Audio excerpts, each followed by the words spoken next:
Hello, everyone, and welcome back to the Easy English podcast from English Life Channel, your friendly place to listen, practice, and improve your English through real conversations. I'm Sarah. And I'm Alex. Hello, Sarah, and hello to everyone listening. It's great to be here again.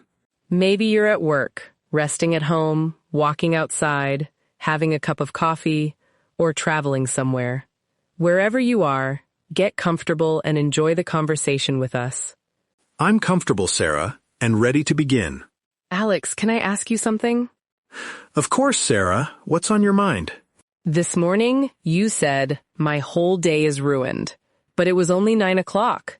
What happened? I woke up late, spilled coffee on my shirt, and missed the bus. Before I even reached work, I had decided the entire day would be terrible. The entire day? Even the hours that hadn't happened yet? When you say it like that, I may have judged them a little too early. You had a difficult morning, but your mind turned it into a prediction about everything that would follow. That's true, but the morning really was bad. I don't want to lie to myself and call it wonderful. You don't have to. You could say, my morning didn't go as planned, but I still have time to reset. That feels more honest. I'm not pretending the morning was good. I'm just not giving it control of the whole day. And that's what we're exploring today. How to change your mindset by describing difficult situations honestly and choosing what to do next. So this isn't about pretending that every day is perfect? Not at all. A useful mindset doesn't require you to pretend that every situation is positive. It helps you describe what happened accurately and decide what you can do next. Then maybe one difficult morning doesn't have to control the rest of the day. That's a much better conclusion. What did resetting actually look like for you this morning? I bought another coffee, sent a message to say I might be a few minutes late, and decided to finish one simple task before worrying about everything else. Did those actions erase the difficult morning? No. My shirt still had a coffee stain, and the bus was still gone.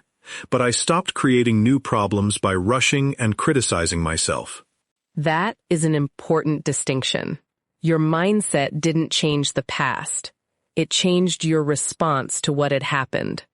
And the response helped the next part of my day go more smoothly. Now let's look at how you reached that point. You named what happened, admitted how you felt, and chose a possible next action. So a healthier mindset begins with being specific. Specific and honest. Imagine that I prepare dinner for some friends and burn the main dish. I might immediately say, I ruin everything. That sounds dramatic, especially if the salad survived. The salad is doing very well, but when I'm embarrassed, I ruin everything may feel true for a moment. What would you say instead? I burn the main dish, and I'm disappointed. I'll tell everyone what happened and order something else. You didn't remove the disappointment. No. Feelings are part of the truth. A useful mindset has room for, I'm frustrated, I'm nervous, and I'm disappointed. The change is that the feeling doesn't become the whole conclusion. So, I feel disappointed is different from I am a disappointment. Very different. The first describes an emotion. The second turns your entire identity into one painful moment. Wait, is changing your mindset mainly about changing your words? Not entirely. Words can't repair a burned dinner, bring back a missed bus, or solve a serious problem.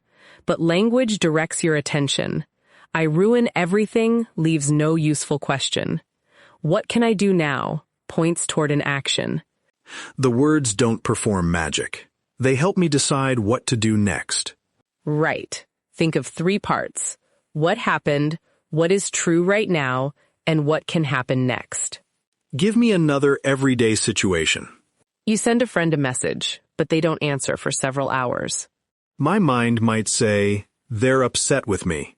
What do you actually know? Only that they haven't answered.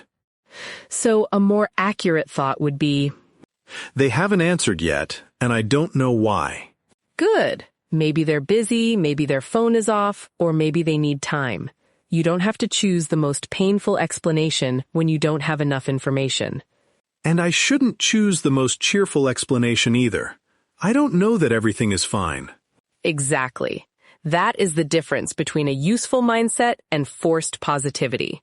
Forced positivity says, nothing is wrong. A useful mindset says, I don't know the whole story yet, so I'll stay open to more information. That feels calmer, because it is based on facts, not because it sounds positive. Yes. Let's give listeners a short practice sentence. My morning didn't go as planned, but I can reset. Now say it once in your own voice. You can replace morning with meeting, conversation, or week. Notice that the sentence contains both honesty and possibility. Neither part has to cancel the other. I'm beginning to see how one or two words can change the direction of a thought. Small words often carry big judgments. Listen for words such as always, never, everyone, no one, and hopeless. I use always a lot. I always forget people's names. Always? Well, I remember your name. I'm relieved. And I remember my brother's name, most days. Then the evidence is already weakening your sentence. Maybe I should say, I sometimes forget a person's name when I'm nervous. That's specific. Now you can try a practical solution, such as repeating the name when you meet the person. Nice to meet you, David. That gives my brain a second chance to remember. Compare that with, I'm just bad with names. What does the word just do there? It makes the problem sound like a fixed part of me. No discussion. No possibility of change. That's just who I am. Sometimes a fixed description is harmless. You might say, I'm not a morning person. But if a label prevents you from trying something important, examine it. Such as, I'm shy, so I can't speak in a group. Good example. You may genuinely feel shy. We don't need to argue with that feeling. But the conclusion doesn't automatically follow. I could feel shy and still ask one question. Yes. Or you could say, I'm usually quiet in large groups, but I'm practicing joining the conversation earlier. That identifies the context and the behavior you want to change. I'm shy sounds like an identity. I'm usually quiet in large groups sounds like an observation. And observations can lead to experiments. Identities often feel like closed doors. Let's give everyone listening another sentence to examine. All right. Listen to this. I always freeze when I speak English. Which words make the sentence feel especially final? I heard two, always, and freeze. Good catch. Freeze can be accurate if you truly can't continue, but learners sometimes use it for any short pause. Try making the sentence more specific before we give you our version. I might say, I sometimes need extra time to find my words in English. That's accurate and useful. If you truly froze during one conversation, you could say, I froze during yesterday's conversation, so I'm going to practice my opening before the next one. We aren't hiding the negative fact. We're stopping it from becoming the final sentence. Nicely put. I'm improving already. You are. And you used an important word earlier when you said your friend hadn't answered yet. I noticed that, yet left the situation open. Exactly. We often use yet when something hasn't happened, but we believe it may happen. I'm not confident in group conversations yet. The situation is true now, but the future remains open. What about still? I'm still not confident in group conversations. That emphasizes that the situation has continued for some time. Depending on your tone, it can sound patient or frustrated. So, yet looks toward a possible change, while still emphasizes the continuing situation. That's a useful distinction. I haven't finished yet focuses on the unfinished result. I'm still working on it focuses on the continuing process. And at work, I should add a clear time. I'm still working on it, and I'll send it by 3. Right. That shows both progress and a plan. Could I say, I'm working on my pronunciation? Yes. That sounds neutral and natural. You could make it more specific by saying, I need more practice with word stress, or I'm working on speaking more clearly. I'm working on it feels active. I'm bad at it feels like a final score. Listen to the rhythm of this sentence. I'm not confident in meetings yet. I hear extra stress on confident and yet. Usually, yes. Now listen at a natural speed. I'm not confident in meetings yet.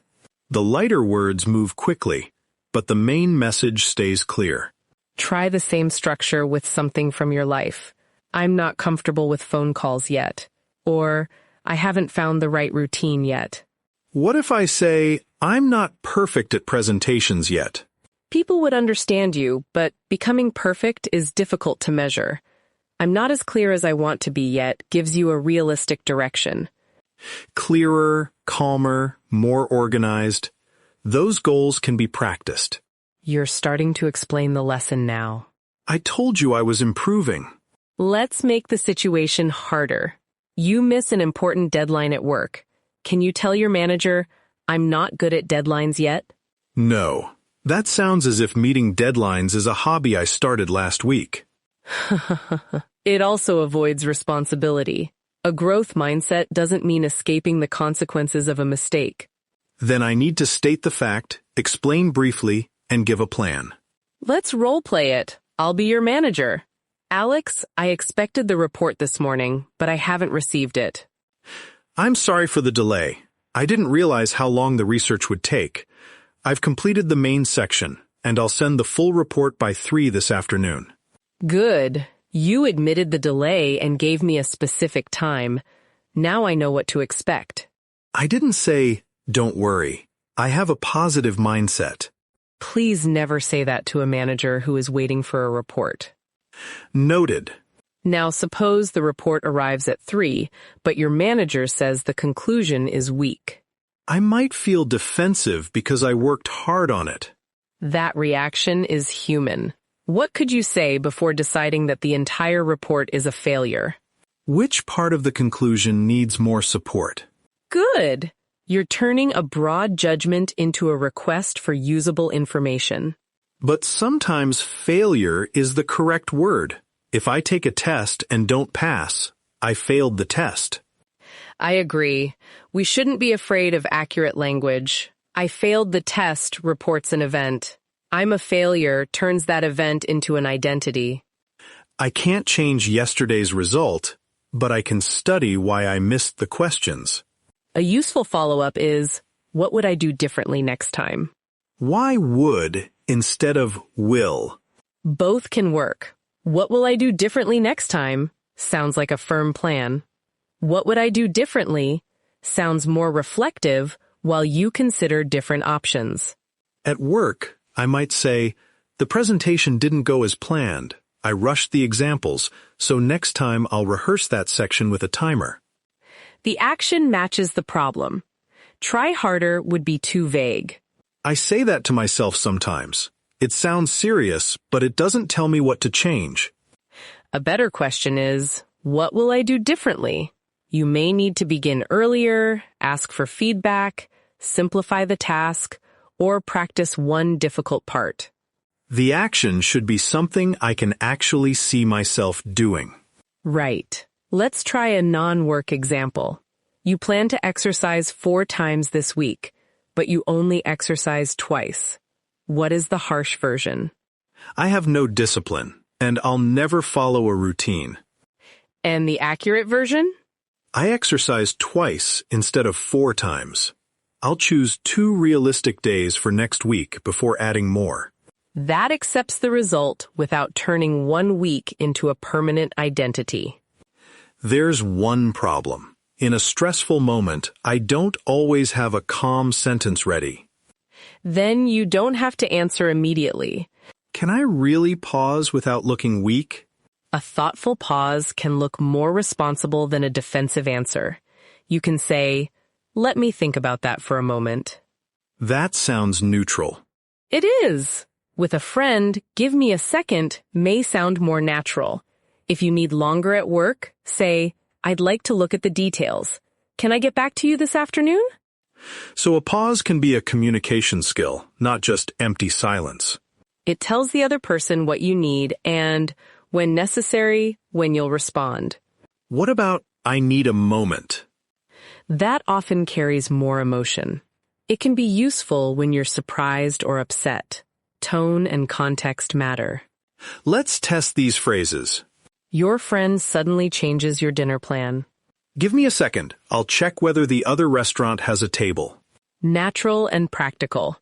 Now a family member asks whether you can help them move on Saturday, but you may already have plans. Let me check my schedule before I promise. Good. Now your manager asks whether you can take on another project next week. I'd like to look at my current deadlines. Can I answer you this afternoon? You adjusted the language each time. You didn't say yes automatically and regret it later. That is a mindset issue too, isn't it? Sometimes the automatic thought is, "I have to say yes, or they'll think I'm unhelpful." Yes. A pause creates space to check whether that thought is accurate. Responding is different from reacting because it includes a moment of choice. Let's give listeners a quick choice. Your manager asks a question that you can't answer immediately. Which sounds more suitable, "Hang on," or "Let me check the details and get back to you this afternoon"? Think about your answer. The second version is clearer and more professional. "Hang on" can work with friends, but it may sound too casual in that workplace situation. And if you receive critical feedback, you can pause instead of immediately proving why the other person is wrong, or immediately deciding that you're terrible at your job. You really don't want me to keep that word, do you? You can keep terrible for truly terrible coffee. Finally, a safe use. Even then, someone else may enjoy it. You have destroyed my last absolute statement. I've made it more accurate. We've talked about changing our own mindset. What should we do when another person is stuck in a negative thought? First, don't rush to correct them. Really? If my friend says, "My interview was awful," shouldn't I say, "No, you were amazing"? Were you in the interview? No. Then you don't know whether it went well. Quick encouragement can accidentally tell people that their real feelings aren't welcome. What can I say instead? Start by responding to the experience. "That sounds frustrating." Or, "I can see why you're disappointed." But if they say, "I'm hopeless," does acknowledging their feelings sound as if I agree? No, you're acknowledging the emotion, not approving every conclusion. If someone says, "I'm hopeless," you can say, "It sounds like today was difficult. What happened?" That invites the facts before we argue about the identity. Then you can ask what kind of support they want. Do you want ideas? Or would you rather I just listen? Advice isn't always the first need. Right. Sometimes a person already knows the next step. They need a few minutes to feel disappointed without being pushed toward a cheerful lesson. I may have pushed people toward cheerful lessons. Most of us have. Look on the bright side is not always wrong, but its timing can be poor. And when someone has a real problem, everything happens for a reason, can sound as if their feelings don't matter. Support should fit the relationship. With a close friend, you might ask, "Want to tell me what happened?" With a coworker, "That sounds difficult. Would it help to think through the next step?" May be more suitable. What if I'm the manager? Then support and responsibility may appear together. "I understand that this has been difficult.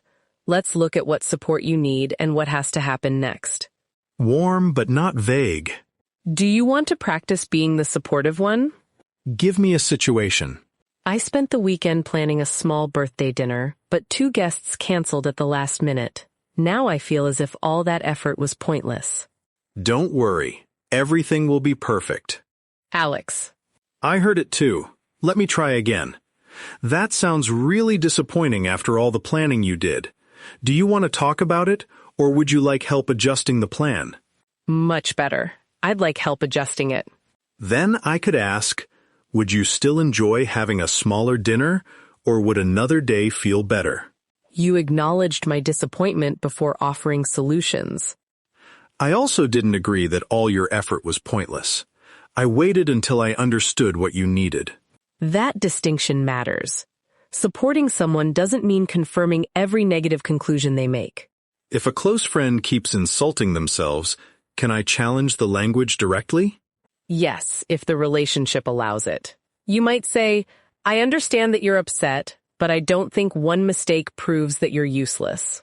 Just don't turn the conversation into a debate while they're overwhelmed. Acknowledge first, understand the situation, and then ask what would help. Usually, real conversations aren't formulas. Sometimes the person wants space. Sometimes they need practical help. Sometimes the difficulty is serious enough that encouragement from a friend isn't sufficient. A useful mindset doesn't mean handling every problem alone. Not at all. Asking for help can be the most practical next action. I think I'm ready for a harder challenge. Here it is. You give a short presentation in English. Your opening is unclear, you speak too quickly, and afterward your manager asks to discuss it. Which first thought is most useful? Option 1. I'm terrible at presentations. Option 2. It was actually perfect, so the feedback doesn't matter. Option 3. The opening was unclear, and I rushed the examples. I want to understand what to improve before the next meeting. Option 3. The first turns one performance into an identity. The second is forced positivity because it denies the evidence. The third names two problems and leaves room for action. Now handle the conversation. I'll be your manager. Alex, several people couldn't follow the opening. What happened? I noticed that I rushed after I lost my place. I'd like to review the opening and make the main point clearer before the next presentation. Why wasn't it clear this time? Let me think about that for a moment. I think I included too much background before stating the main idea. Next time, I'll begin with the main point and move the extra details later. You used the pause naturally, accepted responsibility, and proposed a clear action. I also resisted the desire to say, presentations just aren't my thing. Now suppose you make those changes and the next presentation still receives criticism. That would be frustrating, but it wouldn't prove that the new mindset failed. Mindset can't control my manager's opinion or guarantee a perfect result. What can it do? It can help me examine the feedback, decide what is useful, and choose my response. I can control my preparation and behavior, but not every outcome. That's the realistic part. But what if improvement takes longer than you hoped? Then I can say, I'm not where I want to be yet, without expecting improvement to be quick or easy. Right. Yet opens a possibility. It doesn't guarantee a deadline. Could we give listeners one final speaking challenge? Think of an area where you've been using a fixed sentence. English, work, exercise, relationships, daily routines, or something else. Name the situation without insulting yourself. You might begin, I sometimes struggle with, or I'm still working on. Then add one action you can actually take. Say your complete sentence aloud. My sentence is, I sometimes let a difficult morning affect my whole day, so next time I'll pause and choose one small way to reset. That connects naturally to what happened this morning. I can't change the spilled coffee or the missed bus, but I can stop them from controlling the afternoon. And the action is small enough to complete. How can listeners make this way of thinking easier to remember tomorrow? Try a simple 24-hour experiment. Notice one harsh final thought. Don't criticize yourself for having it. Just notice the exact words. Then make the sentence more specific. Add the situation, the present reality, or the word yet, if it honestly fits. Finally, choose one next action. For example, I'm always behind could become, I'm later than planned on this task, so I'll finish the first section before lunch. Behind often creates anxiety because it doesn't explain behind whom, behind what, or by how much. At the end of the day, look for one small piece of evidence. Ask, what did I handle a little better today? Maybe you asked a question, paused before reacting, practiced an English sentence, changed a plan, or requested help. Small evidence won't create instant confidence, but it can challenge the belief that nothing is changing. The people around you matter too. Look for people who can be honest without putting you down and supportive without pretending every decision is excellent. Someone who can say, that was difficult. Let's look at what you can try next. Growth needs encouragement, but it also needs useful information. Then my final thought about this morning is, my morning didn't go as planned, but it didn't decide my entire day. I can acknowledge what happened and still choose what I do next. That sentence is honest, specific, and active. More importantly, you created it yourself. Now it's your turn. What fixed sentence would you like to change, and what more useful sentence can you say instead? Share both versions in the comments if you feel comfortable. If this conversation helped you, please like this video and subscribe to English Life channel for more practical English through real conversations. Keep listening, keep practicing, and give yourself permission to improve one imperfect step at a time.